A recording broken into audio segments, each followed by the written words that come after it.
गणादं नमो देवदेवं नमः कालकालं नमो दिव्यतेजं नमः कामभस्मं नमः शान्तशीलं भजे पार्वतीवल्लभं नीलकण्ठम् सदा तीर्थसिद्धं सदा भक्तरक्षं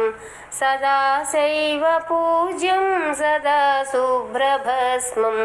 सदा ध्यानयुक्तं सदा ज्ञानतल्पं भजे पार्वतीवल्लभं नीलकण्ठम्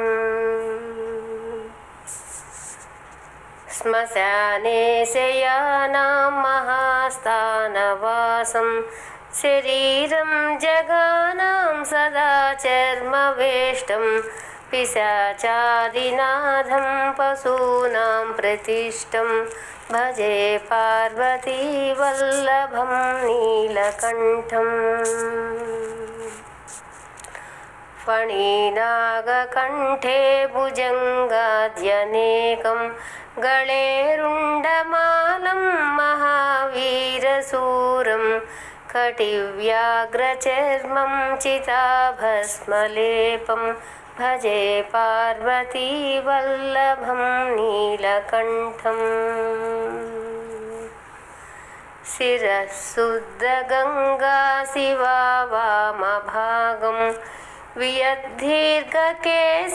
सदा मां त्रिनेत्रं फणिनागकर्णं सदा फालचन्द्रं भजे पार्वतीवल्लभं नीलकण्ठम् करे शूलधारं महाकष्टनाशं सुरेशं परेशं महेशं जनेशं धनेशामरेशं ध्वजेशं गिरीशं भजे पार्वतीवल्लभं नीलकण्ठम् उदासं सुदासं सुकैलासवासं धरानिर्घरेशं स्थितं ह्यादिदेवम्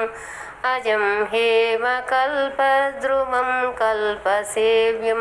भजे पार्वतीवल्लभं नीलकण्ठम् मुनीनां वरेण्यं गुणं रूपवर्णं द्विजैसम्पठन्तं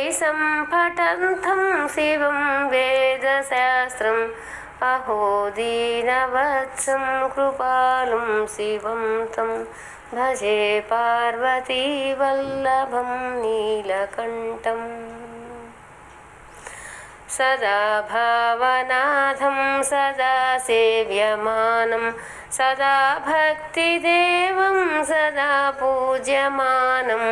महातीर्थवासं सदा सेव्यमेकं भजे पार्वतीवल्लभं नीलकण्ठम्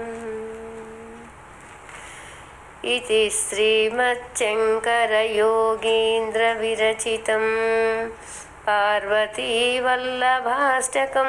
नाम नीलकण्ठस्तवम्।